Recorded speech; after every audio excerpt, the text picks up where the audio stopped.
திருவாக்கும் செய்கர்மம் கைகூட்டும் செஞ்சொல் பெருவாக்கும் பீடும் பெருக்கும் உருவாக்கும் ஆதலால் வானூர் மாணிமுத்தனை காதலால் கூப்புவார்தம் கை. இன்றைய வீடியோவில் நம்ம பார்க்கக்கூடிய தலைப்பு அப்படிங்கிறது சனிப்பெயர்ச்சி.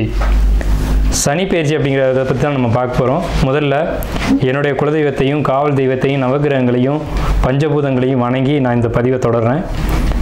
அதாவது சனிப்பெயர்ச்சி அப்படின்னு நம்ம பார்க்கும்போது சனி பகவான் சரியான தமிழ் வருடம் குரோதி வருடம் பங்குனி மாதம் 15ஆம் தேதி இரவு மணி 9:44க்கு, இதுவே ஆங்கில தேதி அப்படின்னு பார்த்தீங்கன்னா 2025 வருஷம் மார்ச் மாதம் 29, தமிழ் பங்குனி 15 தேதி. இந்த தேதியில் இரவு 9:44க்கு கும்பராசியிலிருந்து மீன ராசிக்கு பெயர்ச்சியாகி போகிறாங்க சனி பகவான். அதாவது இதுவரைக்கும் தன்னுடைய சொந்த வீடான கும்ப வீட்டில் மூல திரிகோண வீட்டில் இருந்து மீன வீட்டுக்கு பிரவேசிக்கிறது அப்படிங்கிறத பற்றியும் இதனால் ஏற்படக்கூடிய பலன்களை பற்றியும் தான் நம்ம பார்க்குறோம். இதில் 12 ராசிக்கு என்ன விதமாக பலன்கள் இருக்கும் அப்படிங்கிறத பார்க்குறோம். பொதுவாக ஒவ்வொரு ராசிக்கு தனித்தனி வீடியோவும் பார்க்குறோம். இதில் சனி பகவான் யார் அப்படின்னு கேட்டிங்க அப்படின்னா சூரியன் புத்திரன் தான் சனி. சனியின் புத்திரன் மாந்தி. அதாவது சனியின் புத்திரன் மாந்தி அல்லது குளிகன்னு சொல்லுவாங்க. இதில் சனியினுடைய நிலை அமைப்பு என்ன அப்படின்னு கேட்டிங்கன்னா சனி மேற்கு திசைக்கு அதிபதி, மேற்கு திக்குக்கு அதிபதி. சூரியன் கிழக்க உதித்து மேற்கு மறைகிறாங்க. அதுக்கு நேர் எதிராக இருக்கக்கூடிய பிளானட் யாருன்னு கேட்டிங்கன்னா சனி பகவான். அதாவது 12 ராசிகளில் காலபுருஷனுக்கு 7ஆம் வீடுன்னு சொல்லக்கூடிய துலாம் வீட்டில் உச்சமடையக்கூடியவரும் மேஷத்தில் நீச்சமடையக்கூடியவருமான இந்த சனி பகவான் இருள் கிரகம் என்றும் நீதி கிரகம் என்றும் பாரபட்சமற்ற நீதிவான் அப்படின்னு நம்ம பார்க்குறோம். அதாவது ஒரு நீதிபதி என்ன பண்ணுறாங்க அப்படின்னா தவறுகளை விசாரித்து மரண தண்டனையாக இருக்கலாம், ஆயுள் தண்டனையாக இருக்கலாம், தங்களுடைய உணர்வுகளுக்கு அப்பாற்பட்டு நீதி வழங்குறாங்க. அந்த ஒரு தன்மையில் தான் சனி பகவான் அப்படின்ற ஒரு கிரகம் அமைப்பு அப்படிங்கிறது இருக்குது. அவருக்கு ஈவு இரக்கம் அப்படிங்கிறதுலாம் கிடையாது அப்படின்ற அச்சம் மக்களிடையே நிறைய இருக்குது. அப்படிலாம் கிடையாது. ஒரு தனிப்பட்ட ஒரு நபருடைய ஜாதகத்தில் ஏற்பட்டிருக்கக்கூடிய கர்ம வினைகள் என்ன அப்படின்னு பார்த்துட்டு அதுக்கான சரியான பலாபலன்கள் என்ன அப்படிங்கிறத கொடுக்கறதுல சனி பகவான் சரியான ஒரு நிலையில் இருக்கிறாரு அப்படிங்கிறதுனால தான் நம்ம அவரை நீதிமான் அப்படின்னு சொல்கிறோம். அவருக்கு வச்சிருக்க பேர் ஒரு சரியான பேர் தான். இவர் மேஷத்தில் நீச்சமடைகிறார் அப்படிங்கிறதுனால மேசராசிக்காரங்களை பாதிக்க மாட்டார் அப்படின்ற ஒரு கருத்தும் இருக்குது. இந்த 12 ராசிகளில் முதலாவது ராசியில் தான் சனி பகவான் நீச்சமடைகிறாரு. சனி பகவான் பொறுத்த வரைக்கும் மேற்கு திக்கில் தான் பலம் அதிகம். அதாவது மேற்கு திக்கு அப்படின்னு பார்க்கும்போது மிதுனம், துலாம், கும்பம் மேற்கு திசை. இதில் கும்பராசியில் திக்பலம் அடைகிறாங்க. ஒரு ஜாதகத்தில் 7ஆம் வீட்டில் சனி பகவான் நிற்கும்போது அந்த சனி பகவானுக்கு 7ஆம் வீடு மேற்கு வீடு அப்படின்னு பேர். அங்கே திக்பலம் அப்படின்ற ஒரு அமைப்பில் பலம் அடைகிறாங்க சனி பகவான். இப்படிப்பட்ட சனி பகவான் மக்களிடையே ஒரு தவறான கருத்து இருக்குது. சனி ஒரு இருள் கிரகம், சனி பகவான் ஒரு துன்பங்களை மட்டும் தரக்கூடிய ஒரு கிரகம். 2.5 ஆண்டு, அதாவது மொத்தம் 7.5 ஆண்டுகள் அவருக்கு துன்பம் கொடுக்கறதுக்கு மட்டுமே அதிகாரம் கொடுத்து வச்சிருக்காங்க அப்படின்ற மாதிரிலாம் இருக்காங்க. அந்த மாதிரிலாம் கிடையாது. நவ கிரகங்கள் அப்படின்னு எடுத்துக்கிட்டாலுமே ஒவ்வொரு கிரகமும் ஒவ்வொரு பணிகளை செய்வாங்க. அதில் 9 கிரகமும் இணைஞ்சால் மட்டும்தான் ஒரு பலன் அப்படிங்கிறது கிடைக்கும். அதில் சனி பகவானுடைய பங்கு அப்படிங்கிறது ஒரு சிறப்பான ஒரு இடத்துல இருக்கும். இதில் நம்ம பார்க்குறது சனி பெயர்ச்சிக்கான பலன்கள். சனி பெயர்ச்சி 2025, 2025லேருந்து 2027 வரைக்கும் இந்த 2.5 ஆண்டு காலகட்டம், அதாவது 2.5ன்னு சொல்கிறோம். 2.5 ஆண்டு காலகட்டம் மீன ராசியில் பயிற்சி ஆகக்கூடிய இந்த சனி பகவான் மீன ராசிக்கு சனி பகவான் பயிற்சி ஆகிறாங்க. இதே சமயத்தில் அந்த வீட்டு அதிபதியான குரு பகவான் தன்னுடைய வீட்டுக்கு 4ஆம் வீடான மிதுனத்தில் தன்னுடைய சொந்த ராசி நட்சத்திரத்திலே பிரவேசிப்பாங்க. அதாவது குரு பகவானுக்கு 3 நட்சத்திரங்கள் கொடுக்கப்பட்டிருக்கு ஜோதிட சாஸ்திரத்தில். அதில் புனர்பூச நட்சத்திரத்தில் பிரவேசிப்பாங்க. சனி பகவான் தன்னுடைய சொந்த நட்சத்திரமான உத்திரட்டாதி நட்சத்திரத்தில் பயணிக்கும் போது குரு பகவான் தன்னுடைய சொந்த நட்சத்திரமான புனர்பூசத்தில் பிரவேசிப்பாங்க. ஆகையால் இந்த சனி பெயர்ச்சி அப்படிங்கிறது ரொம்பவும் ரொம்பவும் உத்தமமான பலன்களை மக்களுக்கு, பொதுமக்களுக்கு, வணிகம் செய்யக்கூடியவங்களுக்கு, தொழில்துறையில் இருக்கக்கூடியவங்களுக்கு, குருமார்களுக்கு, ஆன்மீகத்துறை சம்பந்தப்பட்டவங்களுக்கு, ஆன்மீகத்தில் இருக்கக்கூடியவங்களுக்கு, பொது சேவையில் ஈடுபடக்கூடியவங்களுக்கு, பொது காரியங்கள், அதாவது இறை காரியங்கள் இதிலெல்லாம் ஈடுபடக்கூடியவங்களுக்கு இந்த 2.5 ஆண்டு காலகட்டமும் ரொம்ப சிறப்பான உன்னதமான உத்தமமான பலன்களை இந்த சனி பகவான் கொடுக்க காத்துக்கிட்டு இருக்காங்க.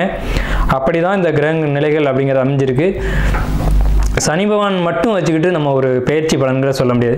சனி பகவான் மற்ற வருட கிரகங்கள்னு சொல்லக்கூடிய குரு பகவான், ராகு, இவங்களுடைய பெயர்ச்சியின் அடிப்படையில் தான் தன்னுடைய பலன்களை முழுமையாக ஒரு ராசி கொடுப்பாங்க. இதில் நற்பலன்களை ஏற்படுத்தக்கூடிய ராசி அமைப்பு இந்த கோச்சார ரீதியில் அப்படின்னு பார்க்கும்போது ரிஷபம், கடகம், துலாம், மகரம், மற்றும் கன்னி இந்த 6 வீடுகளுக்கும் மிகவும் உன்னதமான பலன்களையும், மற்ற 6 ராசிகளான மேஷம், மிதுனம், சிம்மம், விருச்சிகத்துக்கு கூட நல்ல பலன்களை செய்யும்.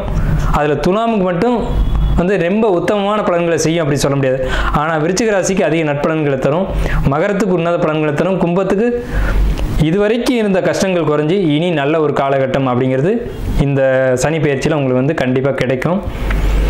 இந்த 6 ராசிகளுக்கு, அதாவது மேஷ ராசிக்கு துன்பம் அப்படின்னு எடுத்துட்டா கூட ரிஷப ராசிக்கு நல்லா இருக்கு, கடக ராசிக்கு நல்லா இருக்கு, துலா ராசிக்கு காட்டிலும் விருச்சிக ராசிக்கு நல்லா இருக்கு, கன்னி ராசிக்கு நல்லா இருக்கு, மகர ராசிக்கு நல்லா இருக்கு. இந்த 6 ராசிகளுக்கு நட்பலன்களும், மற்ற 6 ராசிகளுக்கு பெரிய கெடுதல் இல்லை அப்படின்ற ஒரு நல்ல வார்த்தையை சொல்லி நம்ம வீடியோக்குள்ளே போகலாம். இதனுடைய மத்திம நட்சத்திரமானது திருவாதிரை நட்சத்திரம். திருவாதிரை அப்படிங்கிறது சிவபெருமானுடைய நட்சத்திரம். சிவபெருமான் குறிப்பாக சிவன் உக்ரமான தெய்வம் அப்படின்னு சொல்லப்படுது. அதுலேயும் எல்லா தெய்வங்களுக்கும் முதன்மை தெய்வமாக சிவபெருமானை தான் சொல்கிறாங்க. எத்தனை தெய்வங்களை நம்ம வழிபட்டாலும் அதற்கும் மேலே அப்படின்ற ஒரு கட்டம் வரும்போது சிவன் தான் எல்லாத்துக்கும் மேம்பட்ட கடவுள் அப்படின்னு சொல்கிறாங்க. அப்போ 27 நட்சத்திரங்கள்லேயே சிவனுக்கு ஒதுக்கப்பட்ட நட்சத்திரம் எதுன்னு கேட்டிங்கன்னா சிவனுடைய நட்சத்திரம் அப்படிங்கிறது திருவாதிரை நட்சத்திரம் தான். ஒவ்வொரு தெய்வங்களுக்கும் ஒவ்வொரு நட்சத்திரம் உண்டு. அதில் திருவாதிரை நட்சத்திரம்ன்றது சிவன் அம்சம் பெற்ற ஒரு நட்சத்திரம் அப்படிங்கிறத கொடுத்துருக்காங்க. இந்த திருவாதிரை நட்சத்திரத்துக்கு மரமாக கொடுத்துருக்கிறது செங்காலி மரத்தை கொடுத்துருக்காங்க. இப்போ இந்த மிதுன ராசிக்காரங்க திருவாதிரை நட்சத்திரக்காரங்களுக்கு நல்ல பலன்கள் இருக்கா அப்படின்னு கேட்டிங்கன்னா மத்தியமமான பலன்கள் தான். பெரிய நற்பலன்களை கொடுத்துறாது, அதே நேரத்தில் பெரிய நெகட்டிவ் கொடுத்துறாது. பெரும்பாலும் திருவாதிரை நட்சத்திரக்காரங்களுடைய கேரக்டர் எப்படி இருக்குன்னா சிவனை போன்று தான் இருக்கும். பெருசாக குளிக்கணும், நீட்னஸாக இருக்கணும் அப்படின்றதுல ஆர்வம் காட்ட மாட்டாங்க. அதே நேரத்தில் தவறான ஒரு விஷயங்களுக்கு இவங்க பெரும்பாலும் உடன்பட மாட்டாங்க. எதில் ஒரு நேர்மை இருக்கும், புத்திசாலித்தனம் இருக்கும், செயலில் ஒரு நீதி நேர்மை அப்படிங்கிறது கண்டிப்பாக இருக்கும். சிவனுடைய ஒரு அமைப்பு அப்படிங்கிறது திருவாதிரை நட்சத்திரத்தில் அதிகபட்சமாக இருக்கும். திருவாதிரை நட்சத்திரக்காரங்க பெரும்பாலும் கரும்பு தானம் பண்ணுறது ரொம்ப பெரிய சிறப்பு. உங்களுக்கு நல்ல பலன்கள் தான் அதிகமாக இருக்குது, நெகட்டிவான பலன்கள் இல்லை. நல்ல பலன்கள் என்னென்ன இருக்குது அப்படின்னு கேட்டிங்கன்னா குறிப்பாக இந்த 2025 மார்ச் மாதத்தில் ஏற்படக்கூடிய சனி பெயர்ச்சிக்கு பிறகு தொழிலில் ஒரு நல்ல முன்னேற்றம் வரும், உத்தியோகத்தில் ஒரு நல்ல முன்னேற்றம் வரும், குடும்ப வாழ்க்கை, திருமண உறவு இதெல்லாம் ஒரு சந்தோஷமான ஒரு நிலை வரும். குறிப்பாக டீனேஜ் பசங்களுக்கு லவ் போன்ற விஷயங்களில் ஒரு நல்ல முன்னேற்றம் மாற்றம் இதில் வரும்.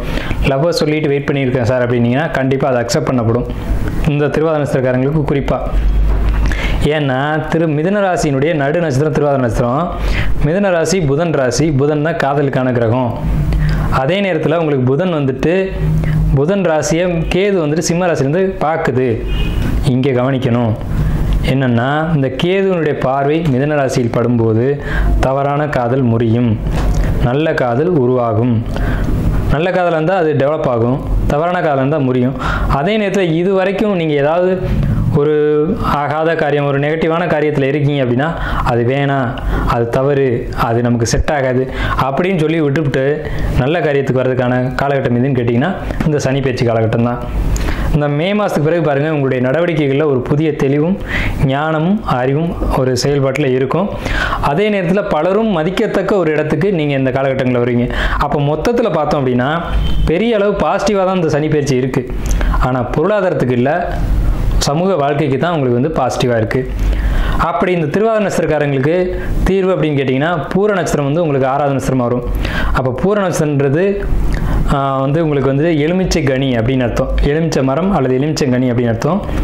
அப்போ எலுமிச்சங்கனி இறைவனுக்கு படைச்சு நீங்கள் வழிபாடு பண்ணுறது அப்படிங்கிறது, அதே மாதிரி எலுமிச்சை மரங்களை பராமரிக்கிறது அப்படிங்கிறது உங்களுக்கு மிகப்பெரிய ஒரு விசேஷம்.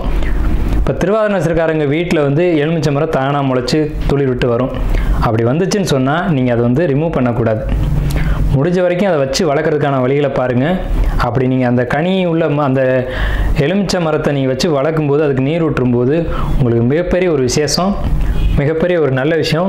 முடிஞ்ச வரைக்கும் கோயில் ஆலயங்களுக்கு போய் இந்த கன்று நான் இந்த இடத்துல வச்சு வளர்க்கணும்னு ஆசைப்பட்றேன், இந்த கோயிலை வைக்கலாமா அப்படின்ற ஒரு வார்த்தை கேட்டுங்க. ஏன்னா எலுமிச்சை மரத்தில் முள் இருக்கும். முள்ளுள்ள மரங்கள் எல்லாமே செவ்வாயினுடைய ஆதிபத்தியம் பெற்றது. செவ்வாய் உக்கிரமான ஒரு அமைப்புள்ள ஒரு விஷயம். ஆயுதங்களுக்கு அவர் காரத்துவம் வாங்குறாரு. முள்ளும் ஒரு ஆயுதம் தான். ஒரு மனிதனை அழிக்கிறதுக்கு இதுவும் பயன்படும் அப்படின்றதுனால அந்த கோயிலில் யார் அதுக்கு அத்தாரிட்டியோ அவங்கள்ட்ட போய் ஒரு அனுமதி வாங்கிட்டு இந்த கன்றுகளை அங்கே வச்சு நீங்கள் பராமரிக்கணும். இந்த கண்ணை வச்சுட்டோம் அப்படின்றதோட நீங்கள் ஒதுங்கிடக்கூடாது. இந்த கனி மரத்தை வந்து நீங்கள் உயிர் கொடுத்து வளர்த்தீங்கன்னா அந்த மரம் எப்படி உயிரோட்டமாக வளருதோ அதுபோல் உங்கள் வாழ்க்கையும் செழித்து உங்கள் முன்னேற்றத்தை கொடுக்கும். உங்களுக்கு தேவையான அதிர்ஷ்டங்களான எல்லா விஷயத்தையும் இது ஏற்படுத்தும். குறிப்பாக இந்த மரம் வளர்ந்து துளிர் விடும்போது உங்களுக்கு ஒரு ப்ராப்பர்ட்டி வரும், உங்களை தேடி வரும். அந்த சொத்து, அதுக்கப்புறம் வீடு, அதுக்கப்புறம் மனைவி, அதுக்கப்புறம் குழந்தைகள், இப்படி உங்கள் லைஃப் வந்து முன்னேறிக்கிட்டே போகுமே தவிர உங்களுக்கு எந்த ஒரு பின்னடைவும் எந்த காலத்துலையும் வராது. அதுக்கு குறிப்பாக இந்த மரம் வந்து கோயில் ஆலயங்களில் வளர்ந்து துளிர் விட்டு உங்கள் பேர் சொல்லி அங்கே வளரணும். இது ஒரு முக்கியமான ஒரு விஷயம். ஸோ இதை ஃபாலோ பண்ணுங்கள். கண்டிப்பாக உங்களுக்கு இந்த 2025 சனி பயிற்சி ஒரு மிகப்பெரிய ஞானத்தை கொடுத்துருக்கோம். அதன் மூலமாக உங்கள் வாழ்க்கை முன்னேறதுக்கு நம்மளுடைய வாழ்த்துக்கள். காலபுருஷனின் 3வது வீடான மிதுன ராசி, அதாவது மேஷம், ரிஷபம் அப்படின்னு எண்ணி வரும்போது 3வது ராசியாக வச்சுருக்காங்க இந்த மிதுனத்தை. ஏன் 3வது ராசியாக வச்சுருக்காங்க அப்படின்னா இந்த வீட்டினுடைய அதிபதி புதன். மிதுனத்துக்கும் கன்னிக்கும் அதிபதி வந்து புதன். இந்த மிதுன ராசிக்காரங்களுக்கு இந்த 2025 வரக்கூடிய சனி பயிற்சியானது எப்படி இருக்கும் அப்படிங்கிறத நம்ம இந்த வீடியோவில் பார்க்குறோம். 2025 சுத்தமான தமிழில் சொல்லணும் அப்படின்னா குரோதி வருஷம் பங்குனி மாதம் 15ஆம் தேதி இரவு 9:44 கும்பராசிலேருந்து மீனராசிக்கு சனி பயிற்சியாகி போகிறாங்க. அதாவது சனிக்கு மீனம் வந்து நட்பு வீடு அப்படிங்கிறது ஒரு கான்செப்ட் இருக்குது. மிதுனத்துக்கு சனி பயிற்சி ஆகக்கூடிய இடம் 9ஆம் வீட்டிலேருந்து 10ஆம் வீட்டுக்கு பயிற்சி ஆகிறாங்க.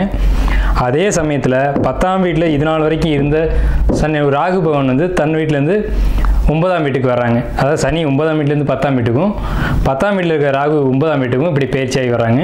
ஸோ இதுக்கு இடையில என்ன நடக்கும் அப்படின்னு பார்த்தீங்கன்னா சனி ராகு சேர்க்கை நடக்கும். இந்த மிதுன ராசிக்கு இடைப்பட்ட காலத்தில் ஒரு 2 மாதத்து அளவுக்கு வந்து சனி ராகு ஒரே நட்சத்திரங்களில் பயணிப்பாங்க. அது கிட்டத்தட்ட 3 மாதம் வந்து ஒரே நட்சத்திரங்களில் சனி ராகுவும் சேர்க்கை இருக்கும்.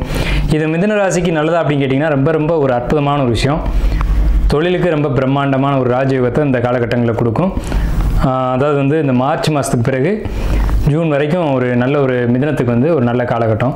அதே சமயத்தில் மிதுன ராசிக்கு என்ன ப்ளஸ் அப்படின்னு கேட்டிங்க அப்படின்னா ராசியின் மீது வரப்போகிற குரு பகவான், அதாவது மே மாதம் 18ஆம் தேதி குரு பயிற்சியாகி உங்கள் ராசிக்கு வராங்க. அது ஜென்ம குரு அப்படின்னு பேர். ஜென்மகுரு வனவாசம் அப்படின்லாம் பஞ்சாங்கத்தை கொடுத்துருப்பாங்க. அதை நினச்சி நீங்கள் பயப்பட வேணாம். ஜென்மன் குருபதி ஏற ஜெயவீரராமன் வனம் சென்றான் வினையால் அப்படின்லாம் பழைய பாடல்கள் இருக்குது. அப்போ ஜென்மத்துக்கு குரு வரக்கூடாதா அப்படின்னா அப்படி கான்செப்ட் கிடையாது. அந்த ஜென்மத்துக்கு வரக்கூடிய குரு என்ன ஆதிபத்தியம் வாங்கி அங்கே வர்றாரு அப்படின்றத கவனிக்கணும். இந்த ராசிக்கு 7க்கும் 10 கூடிய குருவான் ஜென்மத்துக்கு வர்றது அப்படிங்கிறது சிறப்பான ஒரு விஷயம் தான். அப்போ ஜென்ம குரு அப்படிங்கிறது பொதுவான கான்செப்ட், அதை வந்து நம்ம போட்டு குழப்பிக்க வேணாம். அதுக்கு மேலே அந்த ஜென்மம் அப்படிங்கிறது ஜாதகர் அப்படின்னு அர்த்தம். அப்போ குருன்றது ஒரு முழு சுப கிரகம், அதனுடைய ஒளி உங்களுக்கு முழுமையாக கிடைக்கக்கூடிய காலகட்டம் தான் ஜென்மகுரு காலகட்டம் அப்படிங்கிறது. அப்போ வந்து ஒருத்தர் ஆக்டிவாக இருக்கும்போது என்ன பண்ணுவார்னா ஏதாவது சில சேட்டைகள் பண்ணுவார் அப்படின்னு அர்த்தம். அதனால தான் ஜென்மகுரு ஆகாது அப்படின்னு அந்த காலத்தில் பெரியவங்க சொல்லியிருக்காங்க. அப்போ நீங்கள் என்ன பண்ணிக்கணும் அப்படின்னா பொதுவாகவே மிதுன வீடு அப்படிங்கிறது காற்று ராசி, புத்தி கூர்மையை அதிகம் பயன்படுத்தக்கூடிய ராசிக்காரங்க யாருன்னா மிதுன ராசிக்காரங்க. அதாவது நம்மகிட்ட அறிவு இருக்குது அப்படின்னு சொல்லிட்டு நிறைய தப்புகளை யார் செய்வாங்கன்னா மிதுன ராசிக்காரங்க. நீங்கள் செய்வீங்க அப்படின்ற ஒரு கான்செப்ட் வந்து ஜோதிடத்தில் இருக்குது. அதுக்காக தவறு நினச்சக்கூடாது. அறிவை சரியான விதத்தில் பயன்படுத்தணும் அப்படிங்கிறத நம்ம சொல்கிறோம். பொதுவாக வந்து காமெடி, கலைத்துறை, அதே மாதிரி பேச்சு சம்மந்தப்பட்ட வாக்கு சம்மந்தப்பட்ட தொழிலில் இருக்கக்கூடியவங்க, அறிவு சம்மந்தப்பட்ட துறையில் இருக்கக்கூடியவங்க, ஆடிட்டிங் தொழிலில் இருக்கக்கூடியவங்க, கணக்கு வழக்கில் இருக்கக்கூடியவங்களாம் மிதுன ராசி அல்லது கன்னி ராசிக்காரங்க தொடர்பு அங்கே அதிகமாக இருக்கும். புதன் சம்மந்தப்பட்டால் தான் இந்த துறைகள்லாம் வந்து கனெக்ட் ஆகும். ஜோதிடர்களாக இருக்கட்டும், ஒரு வழக்கறிஞர்களாக இருக்கட்டும், அறிவை பயன்படுத்தக்கூடியவங்க, கணக்கு வழக்கு எழுதுறவங்க, இவங்க தான் அதிகபட்சம் மிதுன ராசியில் கனெக்ட் ஆவாங்க. கணிதத்தில் கை தேர்ந்தவங்களாக இருப்பாங்க, பிறரை மகிழ்விக்கிறதுல பெரிய கலை தேர்ந்தவங்களாக இருப்பாங்க. பெரிய பெரிய காமெடி ஆக்டர்ஸ் எல்லாம் பார்த்தீங்கன்னா மிதுன ராசி, மிதுன லக்னம் அல்லது மிதுனத்தில் அவங்களுடைய லக்னாதிபதி நிற்கிறது, இந்த மாதிரி போன்ற அமைப்புகள் அதிகமாக இருக்கும். அப்போ மிதுனம்னு சொன்னாலே அறிவை பயன்படுத்தக்கூடியவங்க அப்படின்னு அர்த்தம். ஸோ அப்படிப்பட்ட உங்களுடைய ராசியில் முழு ஒளியும் குரு பகவான் கொடுக்கறது அப்படிங்கிறது பெரிய விசேஷமான ஒரு காலகட்டம் தான். இதில் எந்த ஒரு லாஸும் உங்களுக்கு கிடையாது. ஃபஸ்ட்டு ஜென்ம குரு அப்படின்றதுக்கு நம்ம விளக்கம் கொடுத்துட்டோம். ரெண்டாவது விஷயம், உங்கள் ராசிக்கு 4ஆம் இடத்துல இது நாள் வரைக்கும் இந்த கேது பகவான் உங்கள் ராசிக்கு 3ஆம் இடத்துக்கு மே 14ஆம் தேதி பயிற்சியாகி வர்றாங்க. அதே சேம் டைமில் உங்களுக்கு வந்து ராகு பகவான் வந்து உங்கள் ராசிக்கு 9ஆம் இடத்துக்கு பயிற்சி ஆயிடுவாங்க. சனி 10ஆம் இடத்துல இருக்கும்போது சனி உங்கள் லக்னத்துக்கு 8க்கும் 9 கூடியவங்க, 9 கூடியவன் 10க்கு தொடர்பு கொண்டாலே அதுக்கு பேர் தர்ம கர்மாதிபதி யோகம்னு பேர். உங்களுக்கு கிட்டத்தட்ட இந்த சனி பயிற்சி 2.5 வருஷ காலகட்டமும் தர்ம கர்மாதிபதி யோகம் அப்படின்ற ஒரு யோக அமைப்பில் தான் உங்களுக்கு இந்த சனி பயிற்சி அமையுது. அப்போ 2.5 வருஷமும் உங்களுக்கு தொழிலுக்கு அற்புதமான யோகமான காலகட்டம் இந்த மிதுன ராசிக்காரங்களுக்கு மட்டும். மிதுன ராசி அல்லது மிதுன லக்னத்துக்கு இதுக்கு வந்து 50% மேலே இந்த அமைப்பு வந்து உங்களுக்கு வேலை செய்யும். இந்த தர்ம கர்மாதிபதி யோகம் அப்படிங்கிறது வேலை செய்யும். தர்ம கர்மாதிபதி யோகம் அப்படின்னாலே தொழிலுக்கு முன்னேற்றத்தை கொடுக்கும் அப்படின்றது தான் அதோடைய கான்செப்ட். ஸோ இது ஒரு விஷயம். ரெண்டாவது பார்த்தீங்கன்னா குரு பகவானுடைய பயிற்சி எப்படி இருக்கும் அப்படின்னு கேட்டிங்கன்னா, உங்கள் லக்னத்துக்கு 7, 10 கூடியவர் அப்படிங்கிறனால 7ஆம் இடத்தை குரு பார்த்து, 5ஆம் இடத்தை குரு பார்த்து, 9ஆம் இடத்தை ஏக காலத்தில் இந்த மாதிரி குரு பார்க்குறது அப்படிங்கிறது மிகப்பெரிய விசேஷம். இது எப்போ நடக்குதுன்னு பார்த்தீங்கன்னா மே மாதம் 18ஆம் தேதிக்கு மேலே. அப்போ குழந்தை இல்லைன்னு சொல்லக்கூடியவங்களுக்கு குழந்தை, திருமணம் ஆகலைன்னு சொல்லக்கூடியவங்களுக்கு திருமணம், அதே மாதிரி தந்தை ஆக முடியல அப்படின்னு சொல்லக்கூடியது தான் குழந்தை. தந்தை ஸ்தானம் 9ஆம் இடம். அப்போ பெண்களுக்கு வயிறு சம்பந்தமான பிரச்சனைகள் இருக்குது, பிசிஓடி கம்ப்ளைண்ட் இருக்குது, இல்லை நீர்க்கட்டி இருக்குது, இல்லை யூட்ரஸில் எனி ஒன் ப்ராப்ளம் இருக்குது அப்படின்னு சொல்லக்கூடிய பெண்களுக்கு அதுக்கான ட்ரீட்மெண்ட் நீங்கள் இந்த காலகட்டத்தில் எடுத்தீங்க அப்படின்னா கரெக்டாக உங்களுக்கு அது வந்து க்யூர் ஆகிடும். அது என்ன மெடிசன் எடுத்துக்கணும் அப்படின்னு கேட்டிங்கன்னா, குரு வந்து ஆயுர்வேதிக் வேதம் தான், வேதகாரகன் தான் குரு. அப்போ ஆயுர்வேதிக் ட்ரீட்மெண்ட் எடுத்துக்கிட்டிங்க அப்படின்னா டக்குன்னு உங்களுக்கு உடனடியாக சரியாகி குழந்தை பாக்கியத்தை உடனடியாக கொடுத்துரும். உங்களுக்கு 2ஆம் வீட்டுக்கு கேதுவனுடைய தொடர்பு இந்த காலகட்டத்தில் வரும். எப்போன்னு கேட்டிங்கன்னா இந்த கேது பேச்சில் வரும். ஸோ அந்த காலகட்டங்கள் நீங்கள் வந்து பேச்சு, வார்த்தைகள், அதே மாதிரி குடும்ப உறவுகள் இதிலெல்லாம் கவனமாக இருக்கணும். இந்த சனி பேச்சுக்கு பின்னாடி, அதாவது மே மாதத்துக்கு பின்னாடி வந்து நீங்கள் இதெல்லாம் கவனமாக இருக்கணும். உங்களுக்கு கேது வந்து சிம்மத்தில் இருக்கும்போது உங்களுடைய ரிஷப ராசியை, அதாவது உங்களுடைய கடகராசி உங்களுக்கு 2ஆம் வீடாக வரும், அதில் தொடர்பு கொள்வாங்க. இது ஒரு பாதிப்புக்குரிய விஷயம். கம்யூனிகேஷன் பொறுத்த வரைக்கும் நீங்கள் எச்சரிக்கையாக தான் இருக்கணும். யார்கிட்ட பேசுகிறோம், எதுக்கு பேசுகிறோன்றதுல ரொம்ப தெளிவாக இருக்கணும். இல்லை அப்படின்னா பேச்சு வழக்குனால வம்பு வழக்குகள் வந்துடும். அதாவது யார்கிட்ட பேசும்போதும் பொறுமையும் நிதானமாக பேசுங்க அப்படின்றத நம்ம சொல்கிறோம். நம்ம என்ன பேசுகிறோம், ஏது பேசணுன்றதை கொஞ்சம் கவனித்து பேசணும்னா எந்த ஒரு பிரச்சனையும் வராது. உங்களை தேடி பிரச்சனைகள் வந்தாலும் நீங்கள் பொறுமையை கையாளும் போது அந்த பிரச்சனைகளை நீங்கள் தவிர்த்துக்கலாம். அதாவது புத்தியை வந்து கவனமாக கையாளுங்க அப்படின்றத நம்ம சொல்கிறோம். பொறுமை தேவை இந்த காலகட்டத்தில். உங்கள் ராசிக்கு 10க்கு வந்திருக்கக்கூடிய சனி பகவான் உங்கள் ராசிக்கு 12ஆம் இடத்தை பார்க்குறாங்க. அப்போ 12ஆம் இடத்தை சனி பார்க்கும்போது என்ன நடக்கும், 3ஆம் பார்வை பார்க்கும்போது என்ன அப்படின்னு கேட்டிங்கன்னா, தூக்கத்தில் பிரச்சனை ஏற்படும். தேவையில்லாத பயணங்கள், தேவையில்லாத அலைச்சல்கள் மூலமாக மன உளைச்சல்கள் இதெல்லாம் ஏற்படும். இருந்தாலும் தொழில் பண்ணக்கூடியவங்க அலைஞ்சிங்க அப்படின்னா தொழில் சம்மந்தப்பட்ட விஷயங்களில் அலைச்சலை கொடுக்கும்.